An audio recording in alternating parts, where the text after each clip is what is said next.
Hey investor friends, I'm Michelle Marki, and today I'm going to discuss the subject, what should you do if you think your 401k or IRA seems to be falling behind, as this is the topic discussed in a Wall Street Journal article from November 2023 that says, your 401k is falling behind, here's what you should do. Financial advisors say majority of Americans should stick to time-tested advice and do nothing. So according to a lot of financial advisors, maybe you feel like your bonds and stock funds haven't been doing that great in the last few years since 2020, but actually the market has been pretty up since then. So depends on what you've been in over time and what kinds of moves you may or may not have made since a few years ago. But what this article is trying to say from that time is that the investing strategy millions of Americans rely on to secure a good life in retirement hasn't worked lately. They should probably stick with it anyway. Most people keep their 401k on autopilot by investing in a diversified portfolio of stocks and bonds.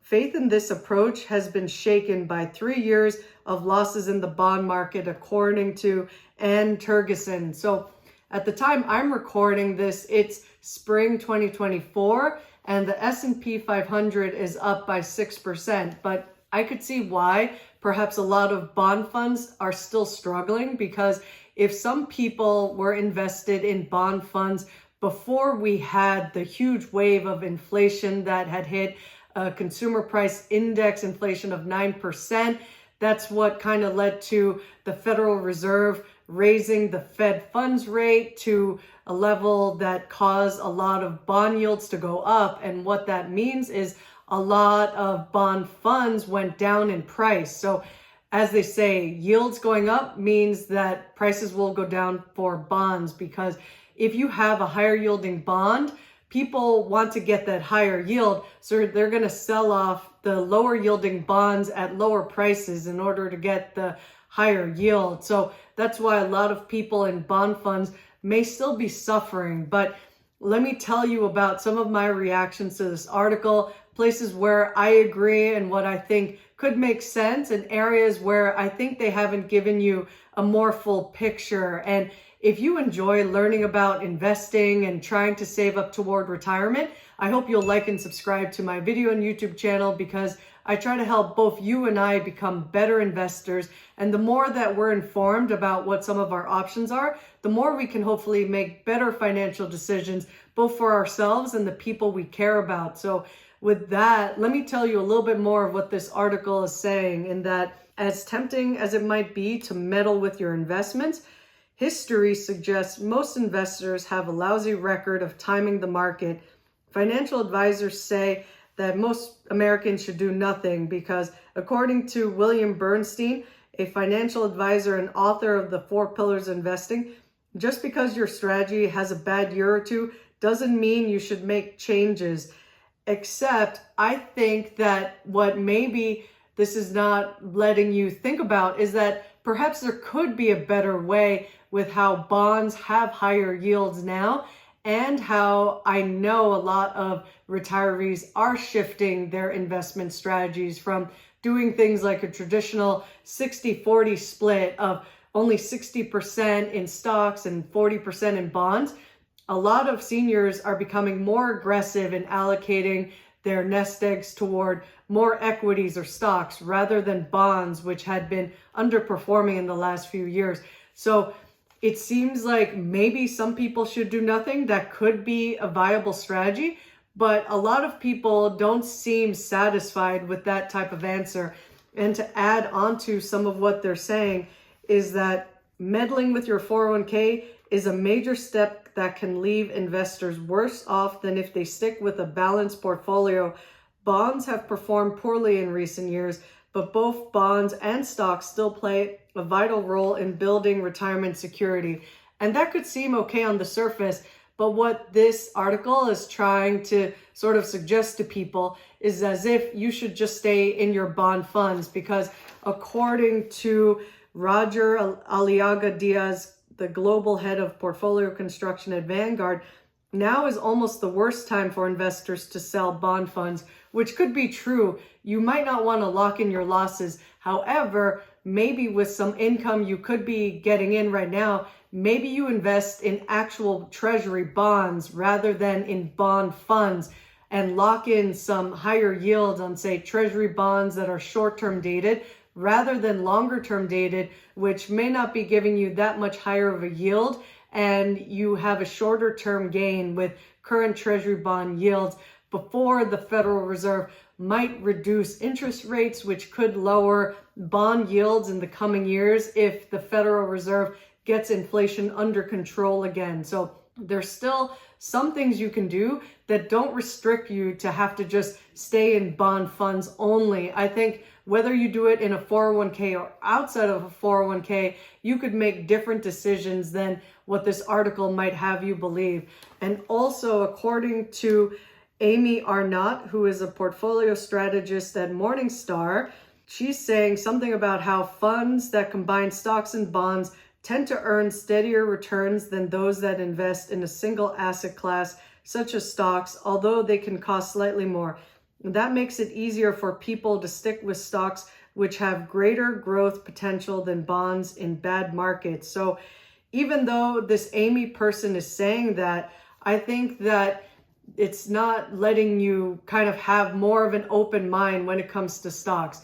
I think that based on what I said earlier, a lot of people are not satisfied with just accepting the returns they've been getting with bond funds, and they have been favoring more equities because that's where more of the returns are. Like at the time I'm recording this, the S&P 500 is up by 6% year to date, and that's still arguably a little bit better than what most bonds have been able to yield so far year to date. So even though it's been more of a stock market game lately, it depends on some of your risk tolerance, as they say.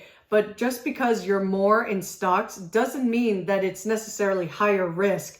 It's only higher risk if you don't know what you're invested in. And that's what happens to a lot of people, is that they tend to just be in stock funds, which may or may not have higher expense ratios. And that's where I think there's probably more risk. If you're in something that's charging high expenses and you don't understand what the fund contains, which is why perhaps some people out there could consider something that Warren Buffett has recommended, which is an S&P 500 index fund for most investors that is low cost, and you're generally going to benefit with the highs and lows of the American economy as the top 500 American companies perform in the S&P 500. So consider that compared to what this article is trying to kind of try to push, which is target date funds, as they talk about how a lot of these funds have struggled, but for some people, they might just maybe want to stick with them anyway, because they're saying target date fund investors leave their investments alone, which is the best thing to do if you're trying to build long-term wealth, which I kind of disagree with. If you look at some empirical evidence online, you can see that unfortunately target date funds have underperformed a low-cost S&P 500 index fund over many years, and also it's definitely not necessarily performing better over an extended period of time if you really try to measure the performance of different kinds of target date funds compared to a low-cost S&P 500 index fund. So if you also think about how a target date fund tends to be a fund of funds, that means they tend to have higher fees than a low-cost S&P 500 index fund, which could also contribute to why target date funds could have lower returns than an S&P 500 index fund. And now I'm not just saying that you should get out of a target date fund because you might be automatically enrolled in that in your 401k at work. That just might be by default what you're enrolled into, and you might be okay with it. You might not want to put so much effort and thought into it. But if you may have other options in your 401k, or you want to think a little bit more about if you have even individual stocks or bonds you could invest in besides a menu of stock market funds your 401k provider offers, you could look into those things, because it tends to be better for a lot of investors if they can have a combination of lower cost in any mutual fund they might invest in, and also something that tends to perform pretty well, which the S&P 500 has been pretty hard to beat over the last 5 years. So I'm not saying that just based on the last 5 years that the S&P 500 is the way to go. You should consider a variety of options, but that's how I'm going in my 401k. Whether or not it's underperforming or overperforming currently, I'm sticking mostly to an S&P 500 or large cap index fund that has the lowest expense ratios I could see, and also a growth stock fund, which I also try to have lower fees on, even though it doesn't have as low fees as an S&P 500 index fund. And that's only for my 401k because I have a limited menu of options I'm allowed to invest in. But maybe people out there could have 401ks that have more options, or 401k is not the only game in town.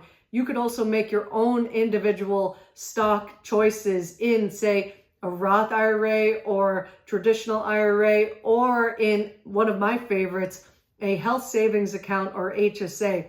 Consider some of those if you want to invest in things that are not just stock market or bond funds. You could choose individual bonds or individual stocks to invest in, which some people may not want to do because they may not be really good at it or have the time to study individual stocks or bonds. But I definitely think there are some areas to consider there. And it's not about timing the market. It's about doing your own research and trying to stick with the investment decisions you make. Because I think a lot of the reason people get scared and get dissatisfied with how their 401k or other retirement accounts could be performing is because they're just limited to these sort of funds of funds and they don't really know what they're really invested in. So it's natural to feel scared and dissatisfied with the underperformance of your 401k. And maybe that's why this article is ultimately advocating for doing nothing. But I think that you have more options than just doing nothing. Like, let's say with your money that's outside of a 401k, let's say you might invest in a high yield savings account or certificate of deposit for maybe a year or so and see if you can lock in some higher yields of 5% or so for now.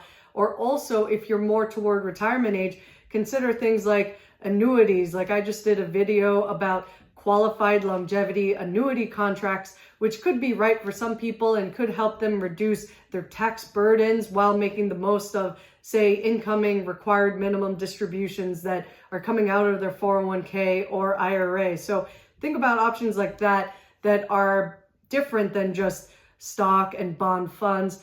And also this article talks about an interesting idea with Treasury inflation protected securities, or TIPS. And they talk about one advisor in Colorado Springs named Alan Roth, who recently built a $1 million ladder of individual TIPS that mature at intervals over 30 years.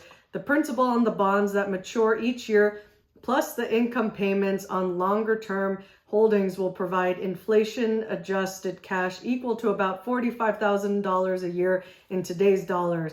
So that ladder allows him to spend about 4.5% of his $1 million investment each year, exceeding the 4% spending rate that's considered safe for new retirees with a 30-year horizon. So this article also mentions two independent sites that give advice on making a ladder are tipsladder.com and ibonds.info. So think about some of that. If that could be useful to you, is different options that aren't just restricted to one type of investment account. You could even have a taxable investment account that perhaps you invest for the long term. So you're not trying to trade in and out of stocks, but you're investing in something for a long time that maybe you're doing it for both you and your spouse, or also perhaps your heirs, if maybe you're looking out for what you may leave to some of your beneficiaries in the future.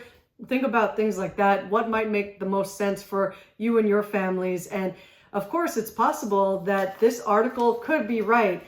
Perhaps the best thing to do is nothing, but I just think that there are also additional options you may want to consider if you're not pleased with seeing your portfolio kind of fall behind, or it's unsettling that you don't know why it's falling behind. So perhaps, even though I could be biased and I might not be right, I hope that I've shared some educational information that gives you some food for thought. And I highly encourage you to seek out your own empirical evidence. Don't just take my word or these financial advisors' word for what it is. I think you should explore what else is out there and how else you can help your nest egg along, whether it's in a 401k or elsewhere. I think there are plenty of financial options out there. It's just a matter of trying to know as much as you can and be as informed as you can be when you do make financial decisions for the long term. And with that, I want you to feel free to share some questions in the comments or share some of your strategies. What has helped you? Because even though the market could be up or down, there are different things you can do to kind of hedge or feel like, your portfolio is doing okay. And, a benchmark you might compare yourself to could be the S&P 500 index fund. But what if the stock market were to go down or have a massive correction? Sometimes bonds tend to do better when stocks go down. So maybe there could be something there to look into. But this article is mentioning that if inflation remains high, perhaps both bonds and stocks could underperform, especially if you're in the funds kind of version of bonds and stocks. But if you are choosing your own individual stocks that you've done your own research in and you believe in these stocks, the companies they represent, you could have potentially better outcomes than just settling for maybe average. I think there could be possibilities out there that this article has not fully covered, and it's okay because it's only a limited article and it can't boil the ocean. But I hope this video that I'm doing gives you some things to consider, and let me know what you think. I'd love to hear from you. And if you enjoyed this video or learned something, please like and subscribe. And I wish you well on your journey to investing toward retirement. Till next time.